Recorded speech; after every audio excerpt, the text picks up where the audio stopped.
দেখে সেইটা ব্যবহার করে মাছ শান্ত স্নিগ্ধভাবে বেঁচে উঠতে পারতো, বেড়ে উঠতে পারতো। সে পরিবেশ দূষণ করলো। অর্থাৎ এই সমস্ত নিয়ে যেখানে পরিবেশ রাজনীতি শুরু হয়ে গেছে বিদেশে, সবুজ রক্ষার আন্দোলন শুরু হয়ে গেছে, এগুলো নিয়ে তারা রাজনীতি করে। এমনকি গ্রিন পার্টি বিজয় হয়েছে একটি দেশে। গ্রিন পার্টি হলো যে তারা তাদের দেশকে সবুজময় রাখতে চায়, এই জন্য গ্রিন পার্টি গঠন করেছে। রাজনৈতিক এজেন্ডাই হলো গ্রিন পার্টি।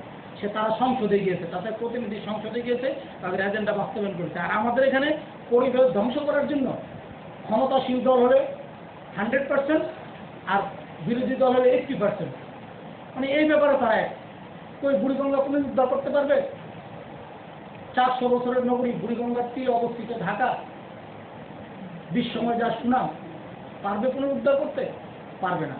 তাহলে এখানে পরিবেশ রাজনীতি উপস্থিত, জেন্ডার পলিটিক্স শুরু হয়েছে। কই জেন্ডার পলিটিক্সের জন্য নারীদের জন্য তো যতটুকু অগ্রসর করার কথা, আরো অবরুদ্ধ করার জন্য ধর্মের নামে সেটা করতেছে।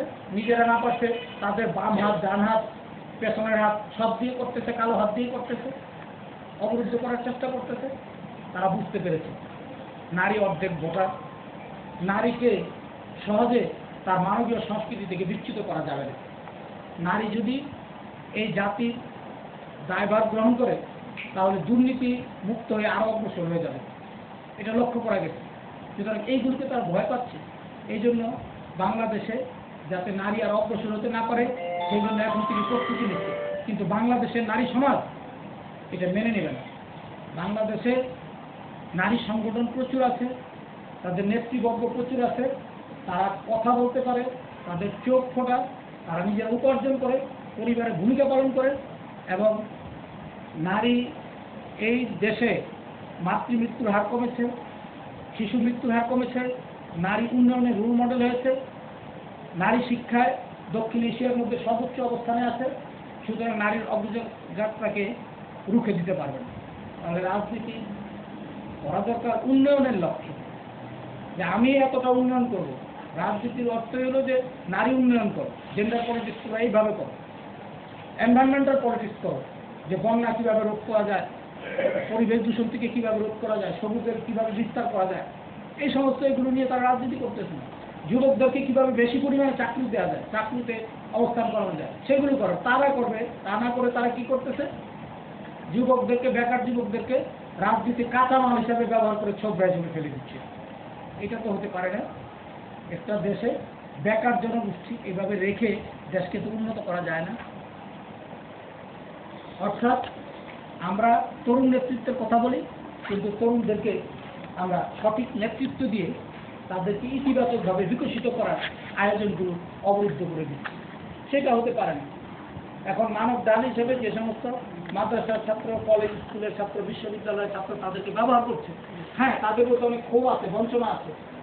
সরকার সমস্ত কিছু দাবি পূরণ করতে পারছে না, সরকারের সমস্ত অঙ্গীকার পূরণ করতে পারছে না, এই দরিদ্র দেশে না হওয়ারই কথা।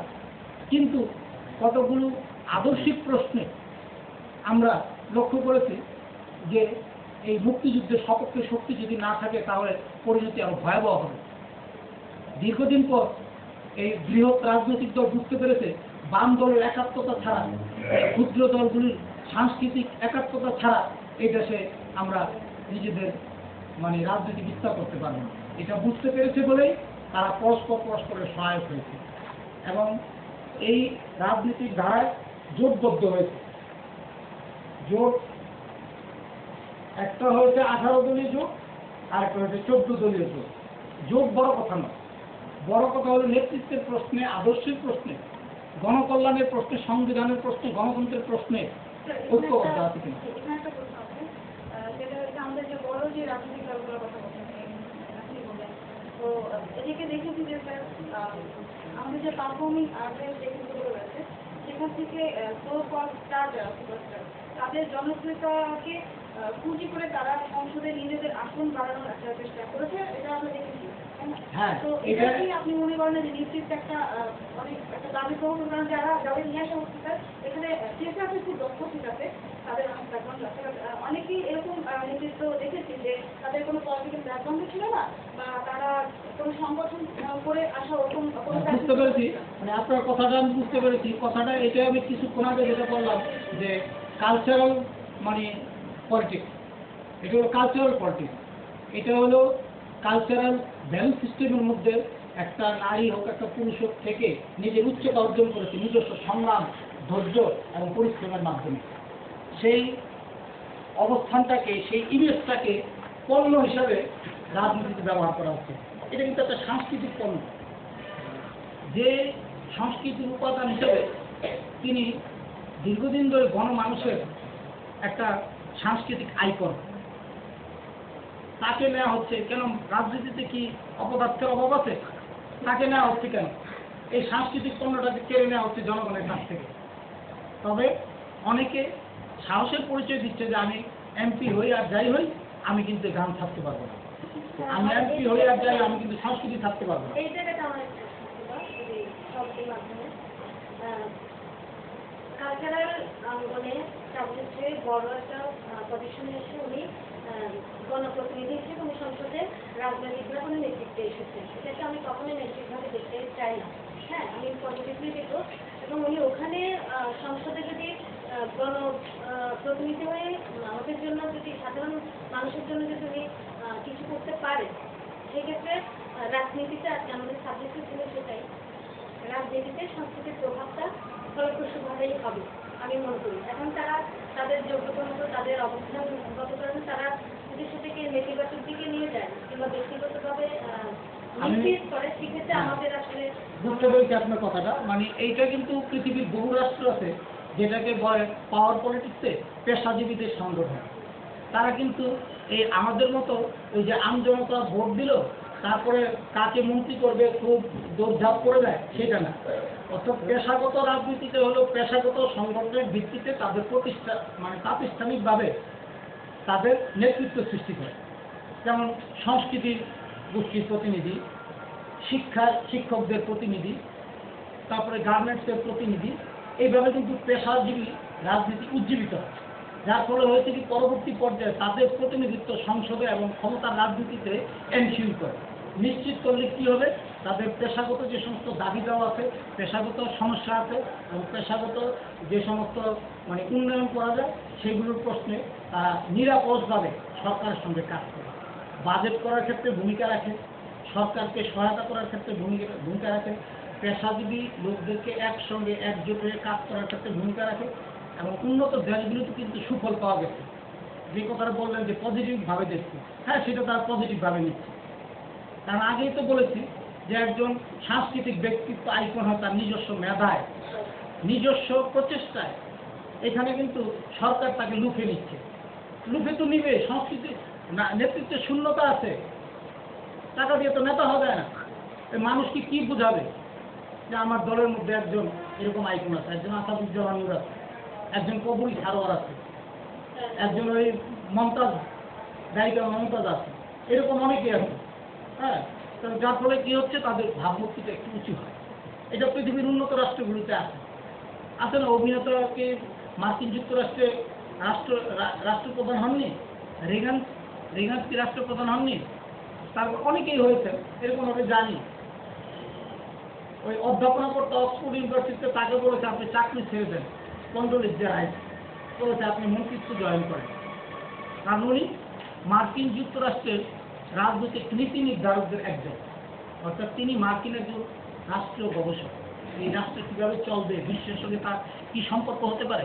হ্যাঁ, ওরা কিন্তু কথায় কথায় মার্কিন যুক্তরাষ্ট্র যারা নাকি রাজনৈতিক পণ্ডিত, এই যে তাদের কথা বলে, হান্টিংটনের কথা বলে, ক্ল্যাশ অফ সিভিলাইজেশন বইয়ের কথা বলে। কেন বলে? অর্থাৎ বলার অর্থ হলো তাদেরকে গুরুত্ব দেয়, তাদের যে রাজনৈতিক ভিত্তি এরা হলো তারা। কিন্তু বাংলাদেশে অনেক মন্ত্রী লেখক আছে, অনেক সচিব আমলা গল্প উপন্যাস লেখে, কিন্তু সেই তাদের রাজনৈতিক চিন্তাধারা কোথায়? যার সেই নেতৃত্বে আমরা অগ্রসর হতে পারি। খণ্ড ক্ষুদ্রভাবে আমরা যে সমস্ত লেখা বিভিন্ন সময়ে পত্র পত্রিকায় লিখি এবং গ্রন্থবদ্ধ করি, সেইগুলি কি কোনো রাজনৈতিক দলের ম্যানিফেস্টোওয়ালারা কোনোদিন বিবেচনা করবেন? রাজনৈতিক দলের একজন মানে বিভিন্ন কাজে উনি লিখিত রূপ দেন। তো তাকে একদিন বললাম, কই আমি তো আপনাদের মুক্তিযুদ্ধের শপথকে লিখি, আমি তো আপনার জেলার রেকর্ড করছিল, আমার তো 44টা বই বেরিয়েছে, কোনোদিন তো আমাকে ডাকলেনও না। অর্থাৎ আমি যে গিয়ে দেখা করেছি তা নয়, বাংলা একাডেমিতে এক বইয়ের মোড়ক উন্মোচন হবে, এক নারী কবি তা আমাকেও বলেছে, আবার সেই লেনিন নূরুল আলম লেনিন ওনাকে বলেছে। তো উনি গিয়েছে বটগাছের নিচে, আমিও গিয়েছি বটগাছের নিচে, আমি জানি না উনি আসবো, উনি জানেন আমি আসবো। তো যাই হোক, দুজন যখন উদ্বোধন করলাম বললো যে চলের কথা বলে, এরপরে গাড়িতে যেতে যেতে এই কথাটুকু বললাম যে আপনি তো আপনার জেলার লোক, আপনাদের তো মুক্তিযুদ্ধের সপক্ষে লেখালেখি করি, অনেক রিস্ক নিয়ে লেখালেখি করি, কোনোদিন তো ডাকলেন না, বলে যে আপনি সামাজিক দায়িত্ব পালন করেন। অর্থাৎ বোঝা গেছে বিষয়টা। অর্থাৎ হলো যে যে এইখানে রাজনৈতিক ধারায় যারা তত্ত্ব চর্চা করেন, যারা রাজনীতি বিশ্লেষণ করেন, যারা নিয়মিত কলম লেখেন, অর্থাৎ তাদেরকে দেখে যে একটু বসবে, একসঙ্গে কথা বলবে, গ্যাদারিং করবে, কি করলে ভালো হয়, আপনারা লেখালেখি করছেন, আরও কীভাবে এই রাষ্ট্রটাকে উন্নত করা যায়, কি ভূমিকা পালন করা যায়, সেগুলো নিয়ে কিন্তু তাদের মাথা ব্যথা নেই। কিন্তু দেখা যাচ্ছে যে অপশক্তি বৃহদঙ্কের কালো টাকা ব্যয় করে কীভাবে যুদ্ধাপরাধের বিচার বানচাল করা যায় দেশে এবং বিদেশে লবিস্ট নিয়োগ করেছে, তারুণ্যের শক্তিকে মাঠে নামিয়ে দিয়েছে পুলিশ এবং অন্যান্য বাহিনীর মুখোমুখি দাঁড় করাচ্ছে। কিন্তু এই দেখা যাচ্ছে যে ইতিবাচকভাবে যারা এই দেশটাকে দেখতে চায়, যারা রাজনৈতিক সংস্কৃতির অঙ্গনটাকে সমৃদ্ধ করতে চায়, তো তাদেরকে কিন্তু ডাকে না। অর্থাৎ আমাকে দলীয় হতে হবে, যদি আমি টক শো করতে যাই তাহলে আমাকে দলীয় হতে হবে। টক শোওয়ালারা ওই বাণিজ্যিক প্রতিনিধিকে খোঁজ করে যাকে নিলে তাদের সন্তুষ্টি হবে। অর্থাৎ হলো রাজনৈতিক দলের ব্যানারে কতগুলো চেনামুখ লোক আছে যারা মুখে অনেক কথা বলে, রাত জেগে অনেক কথা বলে, ওই তাদেরকে প্রধানমন্ত্রী কিছুদিন আগে বলেছে যে গলা কাটা মানে এই শরীরের সঙ্গে তুলনা করছে, যে গণতন্ত্রের গলা কাটা তারা। আচ্ছা, এই যে ভাড়াটের লোকজন সেরকমই হবে, এরা ভাড়াটে লেখক, ভাড়াটে আলোচক, ভাড়াটে কর্মী, এদের দিয়ে কি দেশের রাজনৈতিক দল এগুলো কি সমৃদ্ধ হতে পারে? রাজনৈতিক দলের ভেতরে কিন্তু অঙ্গ সংগঠন আছে, সাংস্কৃতিক অঙ্গ সংগঠন আছে, সেগুলোকে গুরুত্ব দিতে হবে। এবং এই যে বললাম যে বাম দলগুলো পলিটিক্যাল পার্টি হিসেবে আমি যদি বড় করে নাও দেখি, তাদের সাংস্কৃতিক ফ্রন্ট হিসেবে যে বিশাল ভূমিকা অনেক যথেষ্ট আমি মনে করি। সত্যের সপক্ষে যদি একজনও দাঁড়িয়ে কথা বলে, তাহলে পুরো পৃথিবীতে, সারা পৃথিবীতে যদি মিথ্যা বহুমুখ থাকে তাহলে তার সঙ্গে পারবে না। কারণ ট্রুথ শেল প্রিভেল, সত্য সবশেষে জয়ী হয়। স্বাধীনতার এত বছর পরে আমরা এখন দেখতে পাচ্ছি যে আমাদের যারা কালিমালিপ্ত করেছে দেশটাকে, তাদের বিচার হচ্ছে, দেশের গণমানুষ খুশি হচ্ছে। যদি এই বিচার না করতে পারত মহাজোট সরকার, যদি এর মধ্যে ফাঁসি তোলাতে না পারে, তাহলে মুক্তিযোদ্ধারা মুখ ফিরিয়ে নিবে। ওই তো গাজীপুর নির্বাচনের পরে ইত্তেফাকে লিখেছিলাম, গাজীপুর কি বার্তা দিয়ে গেল, আওয়ামী লীগের অনেক লোক ফোন করে বললো ভাই আমাদেরকে তো সমালোচনা করে একদম নাস্তানাবুদ করেছেন, কেন আপনারা খারাপ করতে পারেন না? আপনারা নিজেরা কুন্দল করেন, আপনাদের মধ্যে পুঁজিপতিদের মধ্যে আপনারা ওই আওয়ামী লীগ নেতা, কালকে আজকে পত্রিকা না কালকে পত্রিকা দেখলাম আওয়ামী লীগ নেতা সাভারে খুন করে ফেলছে তার কর্মীকে। এটা হয়, এই যে অন্তর্দ্বন্দ্ব, এই যে বাগবাটোয়ারা, এই যে রেশারেশি, এইগুলো তো পাবলিক ভালোভাবে নেবে না। জনতা হ্যাঁ সরাসরি আপনাদের রাজনীতির সঙ্গে সংশ্লিষ্ট না, কিন্তু দূর থেকে তো আপনাদের কার্যকলাপ দেখছে। আমাদের মধ্যে আত্মসংশোধন হতে হবে, রাজনীতিতে কার্যকলাপ বন্ধ করতে হবে, রাজনীতিতে কালচার লোকদের আমদানি করতে হবে। কালচার লোক কারা, কালচার কারা, এটা কিন্তু আমাদের এই সুনীতি কুমার চট্টোপাধ্যায় বলে গেছেন, রবীন্দ্রনাথ বলে গেছেন, এমনকি ওই যে মোকাইল চৌধুরী বলে গেছেন। উনি বলেছেন যে কালচার কারা, কালচার হলো শিক্ষিত লোকের ধর্ম হলো সংস্কৃতি, শিক্ষিত লোকের ধর্ম হলো সংস্কৃতি। আর সাধারণ লোকের কাছে মানে মোতায়েন হোসেন চৌধুরী বলছেন যে শিক্ষিত লোকের ধর্ম হচ্ছে সংস্কৃতি, হ্যাঁ, আর সাধারণ লোকের কাছে মানে সংস্কৃতি হলো ধর্ম। অর্থাৎ এই যে ব্যাপারটা, তারা ধর্মটাকে খুব গুরুত্ব দেয়। এই জন্য বাংলাদেশের ধর্ম দিয়ে বিভ্রান্তি করা যাচ্ছে, কারণ সংস্কৃতির শক্তি সংস্কৃতির গুরুত্ব, সংস্কৃতির পরিসর সেইখানে। সংস্কৃতির শক্তিকে রাজনৈতিক শক্তি অনেকাংশে ভয় পায়। রাজনৈতিক শক্তিমত্তাকে, রাজনৈতিক উত্থানকে সংস্কৃতির শক্তিতে যদি বলিয়ান করা যায়, তাহলে বাংলাদেশ জাগ্রত হবে, বিশ্ব মানচিত্রে মডেল হতে পারবে। আমি যখন আজকে আমাদের সমাবেশে আসছিলাম, গণজাগরণ না গণজাগরণ মঞ্চ না, ওদের আজকে অতিথি আছে গোলাম আজমের ফাঁসির গায়ের দাবিতে আজকে আমাদের তো আমি পল্টন মোড়ে যখন আসছিলাম, সিটির দোকান থেকে বয়ান আসছিল যে ওয়াজের মতো একটা সিটি আছে, এই বাংলা নজরুলের, এই বাংলা রবীন্দ্রনাথের নয়, এই বাংলা কোনো কাপড়ের নয়। হ্যাঁ, এদের উপরে একটা ওয়াজ আমি শুনছিলাম। তার 1 মিনিট পরে আলোচিত হচ্ছে ধর্ম বর্ণ নির্বিশেষে আপনারা জায়গাতে কাপড় দান করুন, আঞ্জুমান নজরুল ইসলাম। ঠিক আছে, আমি একটু মিলানোর চেষ্টা করলাম যে ওখানে হচ্ছে সম্পূর্ণ ধর্মীয় একটা ব্যাপার, যেখানে আমি আপনার একটু কথা পেছনে ফিরে যাই। রবীন্দ্রনাথের কথা হচ্ছে শিক্ষিত লোকের ধর্ম হচ্ছে সংস্কৃতি। হ্যাঁ, রবীন্দ্রনাথ সংস্কৃতিকে বিশ্বাস করতেন, সংস্কৃতির জন্মদাতা ছিলেন। এই কারণে রবীন্দ্রনাথ বাংলার নাম। নজরুলেরও তো অন্যতম একটা প্রাণ ছিল সংস্কৃতি। তারা সেটাকে ধারণ করতে পারেনি, তারা হচ্ছে সংস্কৃতির বিরুদ্ধে। হ্যাঁ, সেই ক্ষেত্রে হচ্ছে আমাদের আজকে ওলামা সাহেবের যে বক্তৃতা এবং জামাতে হেফাজতে ইসলামের যে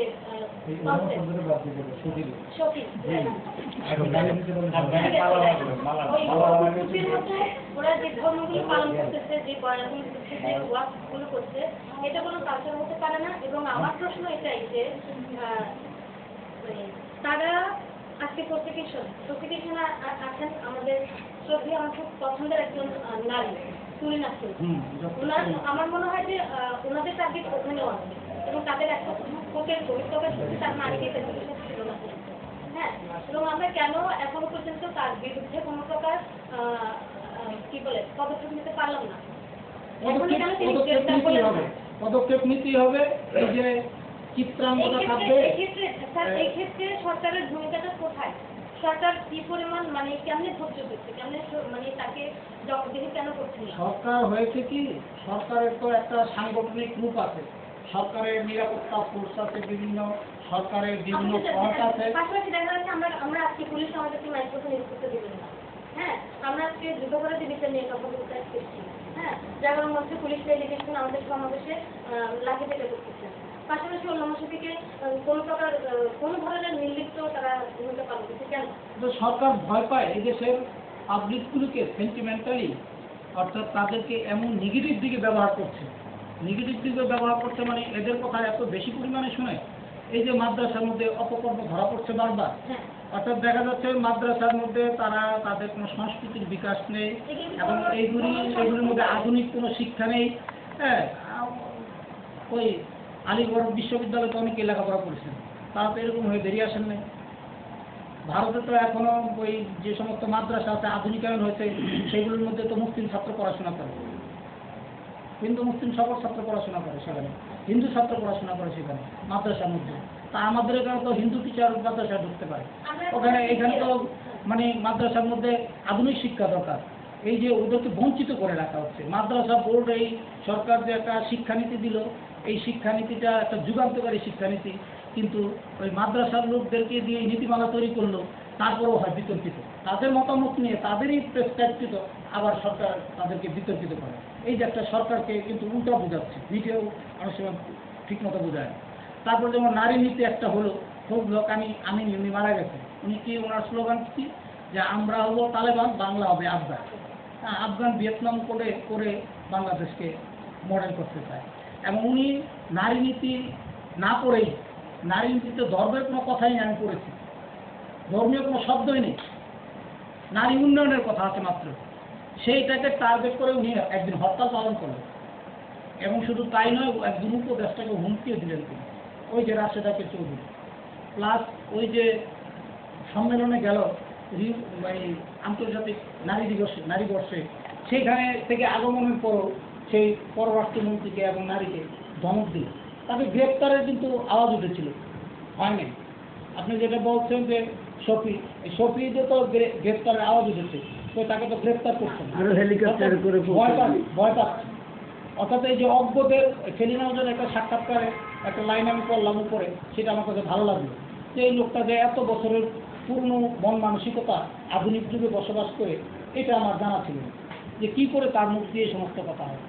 আধুনিক শিক্ষায় শিক্ষিত ইসলাম ধর্মের মধ্যে তো অনেক ভালো কথা আছে, যে দোলনা থেকে কবর পর্যন্ত শিক্ষা লাভ করো, প্রত্যেক মুসলিম নরনারীর জন্য শিক্ষা খরচ, শুধু চীন দেশে যাও, অমুসলিম কান্ট্রিতে হলেও প্রয়োজনে যাও, এবং শিক্ষার আলো সকলের জন্য ছড়িয়ে দেবেন, ধর্ম পালন হবে না। তো এইভাবে তো সমগ্র মানব মণ্ডলীকে ওই হাদিস বলছে যে এক জাতি বলছে, সমগ্র মানব মণ্ডলীর মধ্যে হিন্দু বৌদ্ধ খ্রিস্টান সকলে আছে। মদিনার সনদ তারা পড়ার কথা, মদিনার সনদের মধ্যে একটা অসাম্প্রদায়িক মেঘনা কাঠ, সেখানে কিন্তু রমজান মাসে হরতালের কথা বলে না, সেখানে কিন্তু বলা হয়েছে যে অন্য ধর্মের লোক যাতে নির্বিঘ্নে নিরাপদে চলাচল করতে পারে, হ্যাঁ, নিরীহ কোনো লোকের উপর আক্রমণ অত্যাচার না হয়, সেখানে 18 দফা আছে, কই সেখানে তো কোনো খারাপ কিছু নেই। সরকার বললো যে সেই অনুযায়ী আমরা চলবো, কই সেই অনুযায়ী কি চলতে পারছে? এই সমস্ত এদেরকে গ্রেপ্তার করে না কেন? জনগণের তো দাবি, একটু দুঃসাহস বাড়ে। গ্রেপ্তার করলে কি, গ্রেপ্তার না করেই তো আপনি ভোট হারাচ্ছেন। তলে আপনি যে সমস্ত লোকদেরকে দিয়ে আপোষ ফর্মুলার জন্য পাঠালেন, তো আপোষ ফর্মুলা তো মানলো না। তো যে লোককে আপোষে মানানো যায় না, যে লোককে বুঝিয়ে মানানো যায় না, সম্মান শ্রদ্ধা দিয়ে মানানো যায় না, নিয়ম কানুনে মানা যায় না, তাহলে কি ঠেকা পড়েছে সরকারের এত যে ভোট আমার কমে যাবে? ভোট তো কমে যাবে আপন লোক, মুক্তিযুদ্ধের পক্ষে শক্তিতে নারী ভোটার তো অনেক বেশি মাদ্রাসার চেয়ে। নারী ভোটার এই বাংলাদেশে অর্ধেক, তরুণ ভোটার, শিক্ষিত লোক কোটি ভোটার। সুতরাং ভোটের চিন্তা করলে তো এদের মতামতকে গুরুত্ব দিতে হবে। তো সরকার তো সেটা করতে পারছে না, হয়তো সাহস পাচ্ছে না। সরকার সাহস পাচ্ছে না দেখেই একই সংবিধানে দুই রকম রেখে দিয়েছে। একদিকে রেখেছে রাষ্ট্রীয় ধর্ম রেখেছে, ওখানে আবার জোটভুক্ত আছে এরশাদের হুমকি। এরশাদ তো আরেক রাজনৈতিক অভিনেতা, তার তো রকমের বদলের কোনো স্থিরত্ব থাকে না, কিন্তু শেষ পর্যন্ত সেই মুক্তিযুদ্ধের ছত্রছায়া তাকে যেতে হয়। শেষ পর্যন্ত সেই রাষ্ট্রীয় কাঠামো, সেই গণতান্ত্রিক ধারা ব্যবস্থাতেই সামরিক বাহিনীর লোক হয়েও তাকে সেখানে যেতে হয়, কোনো উপায় নেই। অস্তিত্বের সংকট, সে যতই অভিনয় করুক না কেন, এই ধর্মভিত্তিক এটা তো তার অভিনয়। মসজিদে গিয়ে মিথ্যা কথা বলতে, আজকে আমি স্বপ্ন দেখলাম এখানে আসবো, স্বপ্ন দেখতে তার 1 মাস আগের থেকে ওই মসজিদ পরিষ্কার করে নিরাপত্তা বাহিনী দিয়ে ঠিকঠাক করে তারপরে উনি ওখানে গিয়েছে, বলতেছেন যে আমি স্বপ্ন দেখি, কালকে স্বপ্ন দেখতে গেলাম। এইভাবে তো অনেক মিথ্যা করবে। রাষ্ট্র ধর্ম ইসলামের জন্য এদেশে একটি লোক মিছিল করেনি, একটি ধর্মীয় গোষ্ঠীও সেখানে মিছিল করে নিয়ে ওইভাবে আবেদন করে ওই রাষ্ট্র ধর্ম তো করলো। কেন করলো? অর্থাৎ ওই যে কুলাঙ্গার একটি রাষ্ট্র সৃষ্টি হয়েছিল পাকিস্তান, বিশ্বে 5টি কুলাঙ্গার রাষ্ট্র সৃষ্টি হয়েছিল, তার মধ্যে একটি হলো ইসরায়েল। যারা সৃষ্টি করেছিল এখন তারাই আবার ভেঙে দিতে চায়। যে ভারতবর্ষকে ধর্মভিত্তিতে সাম্প্রদায়িকতার ভিত্তিতে টুকরো করে তারাই আজকে নিজেদের পাপ ক্ষয় করার জন্য আজকে একাকার করে দিতে চায়। কিন্তু ভারত চায় না, কাঁটাতারে যারা দিয়েছে। ওই যে ইরাকের মতো বলবে যে সাদ্দাম দখল করেছে, ভারত সেই জন্য সচেতন। আমরা কি বাংলাদেশ সহ পার্শ্ববর্তী ক্ষুদ্র রাষ্ট্রগুলো ভারত দখল করতে যাব? আমাদের তো ভিসা পাসপোর্ট সহজে দিতে চায় না। তারপর আবার এই কাঁটাতারের বেড়া। আত্মীয় স্বজন আছে, আমি আমার আত্মীয়ের কাছে যেতে পারি না। এই বিশ্বায়নের যুগে কি এটা সম্ভব, যেখানে পূর্ব ইউরোপ পশ্চিম ইউরোপে এক হয়ে গেছে, যেখানে পূর্ব জার্মানি পশ্চিম জার্মানি এক হয়ে গেছে? কি করে অন্তত 2 বাংলাও আমরা এক হতে পারলাম না? আমাদের সংস্কৃতি এক, রাষ্ট্র 2, এ তো হতে পারে না। আমার আত্মীয়ের কাছে আমি যেতে পারি না, যখন ইচ্ছা আমি তখন যাব। কিন্তু বেড়া রাষ্ট্রীয় সেই বেড়া। আর বলা হচ্ছে যে স্বার্থের আলোকে এই সমস্ত দেশগুলিতে স্থানান্তর হবে, একটা এজেন্ডা দিয়েছে, সেটা তারা বাস্তবায়ন করুক, যে সম্মিলিত উদ্যোগে আমাদের বন্দি বিনিময় চুক্তি হস্তান্তর করতে হবে, অপরাধী যেখানে ধরা পড়ুক তাদেরকে শাস্তি গ্রেফতার করতে হবে, আইনের আওতায় নিয়ে শাস্তি দিতে হবে, সেটাতে কোনো বাধা নেই। এবং সন্ত্রাস, মৌলবাদ, সাম্প্রদায়িকতা পুরোপুরি নির্মূল করতে হবে। বলা হয় এটা বিশ্বব্যাপী টার্গেট, বিশ্বব্যাপী নির্মূল করতে হবে, কারণ এছাড়া তো কোনো উপায় নেই। ডিজিটাল যুগে, এই যুগে আপনার আমার পরিচয় কি? আপনার আমার পরিচয় হলো what is your blood group, what is your ID card, আপনার জিম কোড কি। আগামী দিনে এটি হলো আমাদের প্রধান পরিচয়। আমরা তো শঙ্কর জাতি, শক্তির জাতি, রক্ত সত্তা নিয়ে আমরা এখানে আছি। কারো চেহারা ছিল কারো মিলে না, বাংলাদেশ সারা বিশ্বের নৃতাত্ত্বিক দিক থেকে একটা মডেল, ওইটা নৃতাত্ত্বিকভাবে মডেল হয়ে আছে, বিনা ওইভাবে অর্জন হয়ে গেছে। এখানে এসে ব্যবসা করতে এসে রাজদণ্ড নিয়েছে, শাসন মানে ধর্ম প্রচার করতে এসে এখানে বিয়ে শাদী করে তাদের উত্তরসূরি করেছে। আবার কেউ ভ্রমণে এসে এত সুন্দর দেশ, এই সুন্দর দেশ ছেড়ে চলে যেতে পারে না।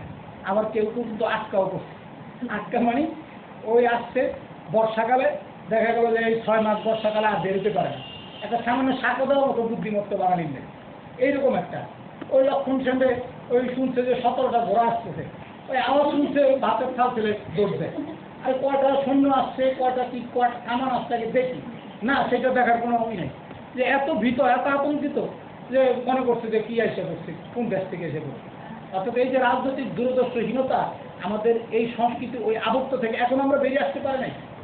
এখনো বাইরের লোককে আমরা মানে মুরব্বী মানি, এখনো নিজের এক টেবিলে বসতে পারি না, এখনো জনগণের ভোট পেয়ে সংসদে বসতে পারে, সংসদকে পর করে। কেন?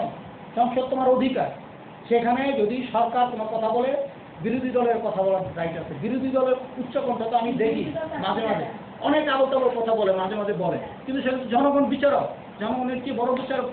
সরকার সুশাসন করলো কিনা, বিরোধী দল সঠিক ভূমিকা পালন করলো কিনা, ছায়া সরকারের ভূমিকা পালন করতে ব্যর্থ হলো কিনা, এটা দেখার জন্য কিন্তু জনগণই উত্তম কর্তৃপক্ষ, জনগণই প্রধান বিচারক। এটা দলীয়ভাবে নিজেদের গুণ নিজেরা গাইলে হবে না, নিজেরা জোর গলায় অট্টহাসিতে ফেটে পড়লে হবে না। একটা স্থানীয় নির্বাচন হয়েছে, সেখানে টেনে নিয়ে আসছে জাতীয় দলগুলো। নির্বাচন কমিশন ইচ্ছা করলে তাদের উপর নিষেধাজ্ঞা আরোপ করে অনেক কিছু করতে পারত, সেখানে কিন্তু সাহসের পরিচয় দেয়নি। যদিও তার কাঠামোগত উন্নয়ন হয়েছে, স্বাধীন নির্বাচন কমিশন হয়েছে, আর্থিক বরাদ্দ বেড়েছে, নির্বাচন কমিশন নিয়ে কিন্তু কারো কোনো কথা বলেনি। যে নির্বাচন কমিশন নির্বাচন করবে, সেই নির্বাচন কমিশনকে কিভাবে আরো কার্যকর করা যায়। 5,500-এর মতো নির্বাচন বিনা দ্বিধায়, বিনা প্রশ্নে, বিনা কোনো অভিযোগে সফলভাবে হয়েছে। এটা একটি দৃষ্টান্ত বাংলাদেশে। এবং স্থানীয় সরকারের ক্ষমতা যদিও সেই কাঙ্ক্ষিতভাবে নেই, তারা খুবই অসন্তুষ্টির মধ্যে আছে। অর্থাৎ সেই ব্রিটিশ আমলে প্রবর্তন হয়েছে সেই স্থানীয় সরকার, সেই 64 সন থেকে। অথচ কই আমরা তো এখনো স্থানীয় সরকারকে শক্তিশালী করতে পারলাম না। তাহলে রাজনৈতিক সংস্কৃতিতে স্থানীয় সরকার যেখানে পিলার, যেখানে জনগণের ক্ষমতায়ন এবং সম্পৃক্ততা বেশি, সেখানে স্থানীয় সরকারকে আমরা শক্তিশালী করতে পারলাম না। সেখানে মহড়া এবং নাটক শুরু হয়ে গেছে। যেখানে জাতীয় দল স্থানীয় নির্বাচনে যাওয়া নিষেধ, যেখানে রাজনৈতিক দল নয়, ওটা অরাজনৈতিক নির্বাচন, স্থানীয় নির্বাচন, নির্দলীয় নির্বাচন, সেগুলো নিয়ে বড়াই করে সরকারও বলতেছে, বিরোধী দলও বলতেছে। এটা তো ঠিক না। আবার প্রধানমন্ত্রী কি বলছেন যে হ্যাঁ ভালোই জমে উঠেছে, তাহলে আগামী সমস্ত স্থানীয় নির্বাচন দলীয়ভাবে হবে। এই কথাটা তো মানা যায় না। প্রধানমন্ত্রী আপনি বলেন গণতন্ত্রের কথা, কিন্তু গণতন্ত্রের পিলার যে স্থানীয় সরকার হতে পারে, এই গরিব দেশটার মধ্যে হয়তো আপনারা ব্যয়বাহুল্য কুলিতে পারবেন না, কিন্তু ধীরে ধীরে করেন। ইউনিয়ন পরিষদ থেকে আরম্ভ করে স্থানীয় পরিষদে নারী নেতৃত্ব যেভাবে বিকশিত হয়েছে, এটা কিন্তু একটা ইতিবাচক দিক। এই দিক থেকে আমরা নিজেদেরকে পিছিয়ে দিতে পারি না, পশ্চাৎটানে আমরা যেতে পারি না। গার্মেন্টসের মেয়েগুলো আর কোনোদিনও ফিরে যাবে না অবরুদ্ধ হয়ে, ওখানে অবগুণ্ঠিত হয়ে বসে থাকবে না কোনোভাবেই। সেটা মানে মানুষ তো সামনের দিকে যায়। মানুষ এমন একটা সাংস্কৃতিক দিক যে ক্রমান্বয়ে উত্তরোত্তর উন্নয়নের দিকে ধাবিত। অর্থাৎ আমরা এখন যে একটা সংস্কৃতির মধ্যে আছি, সেই সংস্কৃতিটা দৃশ্যমান বাস্তব জগতে একটা সত্যের মধ্যে বসবাস করছি, কিন্তু আমরা এই সমাজ বাস্তবতা এবং রাষ্ট্রীয় বাস্তবতার বাইরেও আরেকটা ডিজিটাল বাস্তবতার মধ্যে আছি, সেটাকে বলে হাইপার রিয়েলিটি। এই হাইপার রিয়েলিটি কিন্তু আরেকটা। আমি এখানে বসে আছি, বাস্তবে ওখানে বসে নেই, কিন্তু আমি ওখানে আছি। আমি মরে গেছি, আমার ছবি আছে, আমি বক্তৃতা করতেছি, আমি মরে যাব, কিন্তু চিরদিন আমার এই হাইপার রিয়েলিটি রয়ে যাবে। অর্থাৎ আমি সেখানে চিরদিনই বক্তা থাকবো। আমার এই যে ধারণ করা হলো, এটা চিরদিনই হাইপার রিয়েলিটি। এই রিয়েলিটি তো আমাদের রাজনীতিকে অগ্রসর করতে হবে। তারা এই যে অপশক্তি এই রিয়েলিটিকে ব্যবহার করে, ওই সরকার এগুলোকে ব্যবহার করতে পারে না ভালোভাবে, পজিটিভ দিকগুলোকে ব্যবহার করতে পারে না। বিশ্ব রাজনীতি যখন এগিয়ে, আমরা তখন পিছিয়ে। আমাদের জনগণ যখন সাংস্কৃতিক উত্তরাধিকার, তাদের স্বপ্ন এবং আকাঙ্ক্ষায় অগ্রসর, আমাদের রাজনীতিবিদরা তখন পিছিয়ে। এটা খুবই একটা খুব অবনতিশীল অবস্থা। আমাদের দোষ কি? আমাদের দোষ হলো আমাদের রাজনীতির সংস্কার প্রয়োজন। আমাদের দোষ কই? আমাদের দর্শ হলো রাজনীতির উন্নয়ন প্রয়োজন। আমাদের ব্যাপারটা কি জাতীয় ঐক্যমতের প্রয়োজন, জাতীয় উন্নয়নের প্রশ্নে, জাতীয় সমস্যা সমাধানের ক্ষেত্রে সেই গণতান্ত্রিক সংস্কৃতি, সহিষ্ণুতার সংস্কৃতি যদি আমরা প্রতিষ্ঠা করতে পারি, তাহলেই কিন্তু আমরা এই বিশ্বায়নের যদি উত্তর আধুনিকতার কালে অগ্রসর হয়ে যেতে পারো অন্যদের সঙ্গে অ্যাডজাস্টমেন্ট করে। নইলে একের পর এক শর্ত আরোপ করে আমাদেরকে পিছিয়ে দিতে থাকবে। জাতিসংঘ বলেছে যে 13 দফা দমন করা সরকারের দায়িত্ব, ওটা জাতিসংঘ আসবে না।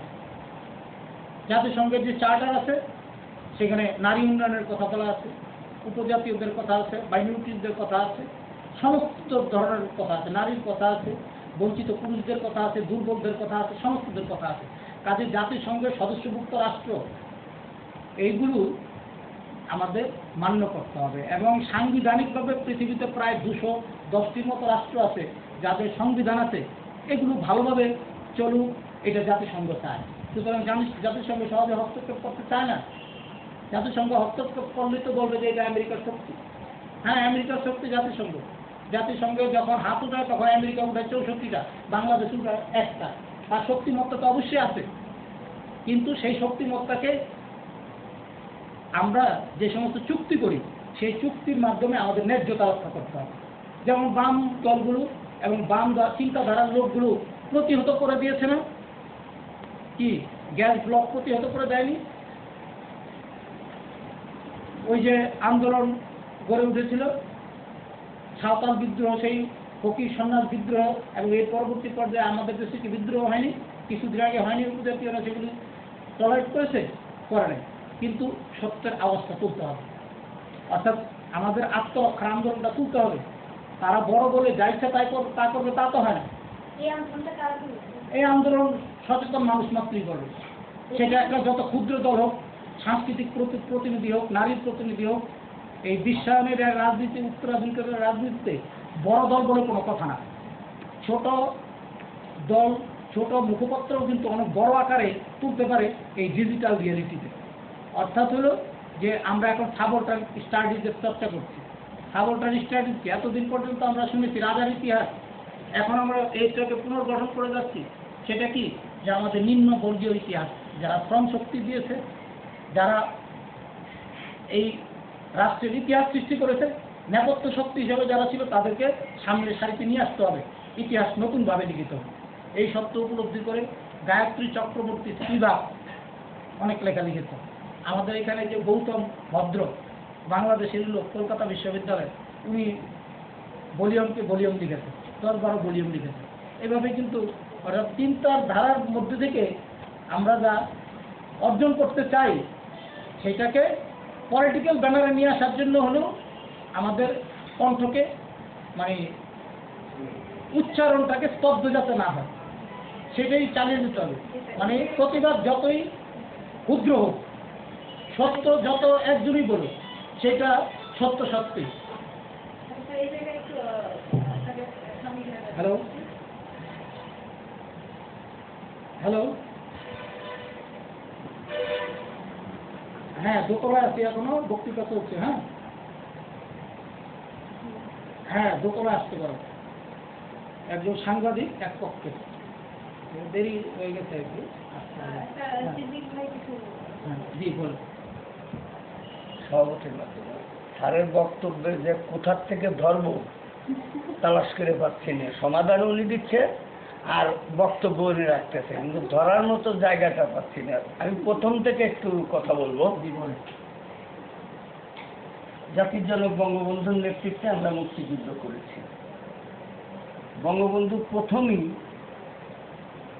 তার চেলার কাছে সে হাই মানছে। সেটা কি? ভারতে বসে বলছে যে আপনার ওই বিশ্বদের কাছ থেকে আগে অস্ত্রপাতি নেন, নইলে আমরা বাংলাদেশে ঢুকতে পারবো। এর বিহিত হলো এই আওয়ামী লীগের তোখার নেতারা ইন্ডিয়াতে বসে দুনিয়ার অকাম করছে।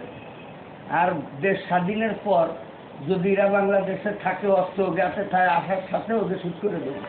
যেমন তার একজন হিদায়ত কাজী, কল্যাণীর প্রধান, ওরা প্রথম নাম্বারে আমরা মারি দিতাম।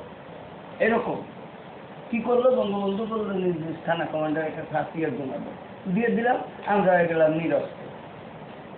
40,000 সেনাবাহিনী পাকিস্তান থেকে আইনিয়া দক্ষ সৈনিক হিসাবে লেফটেন্যান্ট কর্নেল ব্রিগেডিয়ার বানানো হলো। আপনার কাছে আমার জিজ্ঞাসা, বীর বিক্রম, বীর উত্তম, বীর প্রতীক প্রতীক যা ছিল ওরা কয়বার বেটা ভাগ করে নেছে? ইয়াদুই মাফ করে, আমি একটু অশিক্ষিত মানুষ তো, একটু উল্টো পাল্টা কথা হলেই ক্ষমা দৃষ্টিতে দেখবেন। ওরা কয়বার বেটা ভাগ করে নেছে, আর তারই ধারাবাহিকতায় এখনো যা কিছু হয় তারা কিন্তু ওই কায়দায় সেনাবাহিনীর লোকজনই হয়, কিন্তু সাধারণের মধ্যে নাই। আমরা যে যারা শ্রমিক, কৃষক, ক্ষেতমজুর, মুসি, মেথর, এরা আমরা যারা ঐক্যবদ্ধ হয়ে মুক্তিযুদ্ধে গেছিলাম তাদের কিন্তু কোনো মূল্যায়ন করা হলো না। তাই ওই যে বিদেশে এক লোকের কথা বললেন যে আপনি নতুন করে সৃষ্টি করেন, আজকে আমাদের অধ্যক্ষ আব্দুল আহাদ চৌধুরী বঙ্গবন্ধুর মাজারের পাশে দাঁড়ায় বলছিল, হে এটা আজকে যদি তুমি আমাদেরকে ডাইকে পাশে নিতে, তোমার মৃত্যু অকাল মৃত্যু হতো না। তাহলে কি আমরা, আপনি কি অস্বীকার করেন যে আজকে যতটা কু হয়েছে এই ইসে সকলটা কু হয়েছে সেনাবাহিনীর মধ্যে, এবং মোস্ট ক্রিমিনাল হচ্ছে এই দেশের সেনাবাহিনী। তারা যাদেরকে লেফটেন্যান্ট কর্নেল ব্রিগেডিয়ার বানিয়েছে, অর্থাৎ তাদের বীজটা ছিল পাকিস্তানি বীজ, যার জন্য বঙ্গবন্ধুর মৃত্যু হয়েছে। পাশে দুইটা কার্য, আজকের জননেত্রী শেখ হাসিনা আমাদের প্রধানমন্ত্রী অনেকগুলো ভালো জিনিস করে গেছে, তার খারাপ দিকটা কি? খারাপ দিকটা হলো এই হেফাজতের জন্ম হতো না চট্টগ্রাম, ওইখানে ফয়সালা করে দেওয়া উচিত ছিল। বাংলাদেশে আজকে হেফাজতের জন্ম হলো না। আর আজকে যে মহিলাদের তেঁতুল বানাইছে, সেরে এইখান থেকে প্লেনে করে তাদের দেশে পাঠাই দিচ্ছে, কার নেতৃত্ব? অর্থাৎ এটাও যদি বলি আওয়ামী লীগের বানানো নাটক এই হেফাজত, হয়তো বা ভুল হবে আমি জানি না, তবু আপনার কথার দৃষ্টি আর আপনি যে কতগুলো কথা বলছেন তার কারণে আওয়ামী লীগ এই দেশে জামাত শিবিরকে মানে পূর্ণাঙ্গভাবে শক্তিশালী করছে, একমাত্র পিছনে আওয়ামী লীগ। তার প্রমাণ কোথাও প্রতিবাদ করে নাই। বিএনপি যেমন তাদেরকে রাজনীতি করার অধিকার দিয়ে বলছে ওরা হচ্ছে আমাদের নায়েবে রাসূল, আর আওয়ামী লীগ আকার ইঙ্গিতে বলছে আর সংসদের বিরুদ্ধে কিছু পাওয়া যায় নাকি, কিন্তু ওনাদের ভিতরে বাস ঢুকতেছে। আপনারা অন্যায় করেন নাই, যারা বাম চিন্তাধারা করে, বেদবি মাফ করবেন, আমি কিন্তু একটু খোলামেলা ভাবে কইতে চাই, আপনারা অপরাধ করেন নাই। 42 বছর বঙ্গবন্ধুর 71-এর সময় বঙ্গবন্ধুর সাথে ঐক্যবদ্ধ ছিলেন, আপনারা কি করছেন? 42 বছরের মধ্যে আপনি কতটুকু পরিবর্তন হয়েছেন? আপনারা কতটুকু পরিবর্তন হয়েছেন? বক্তব্যের সময় তো আপনারা ঠিকই বলবেন, কাজের বেলায় করবেন না। খালি কি উপর দিকে তাকাবেন না নিচের দিকে তাকাবেন?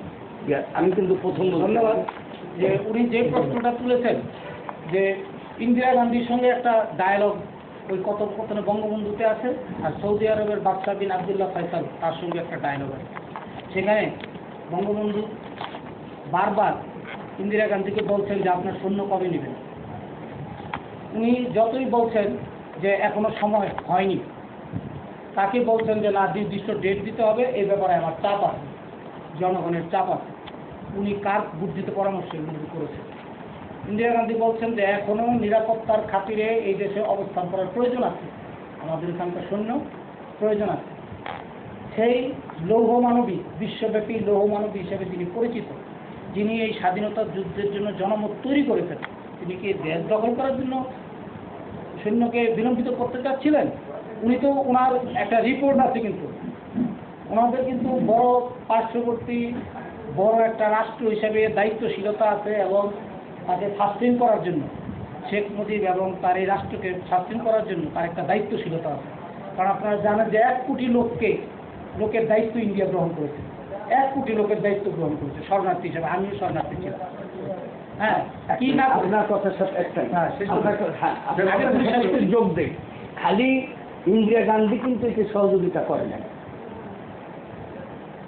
বিশ্বের পিছনে বিশাল একটা ক্ষমতা এবং অর্থ দেশে, অস্ত্র দেশে, খাবার দেশে, সবকিছু কিন্তু রাশিয়া দেশে। হ্যাঁ, রাশিয়া সহযোগিতা রাশিয়া দিয়েছে। এবং আমাদের বিশ্ব যারা মুক্তিযুদ্ধের বন্ধু, এই যে 625 জনকে পুরস্কৃত করা হলো, তাদের সকলেরই ভূমিকা আছে। কিন্তু ইন্দিরা গান্ধী যে হাতে ধরে যে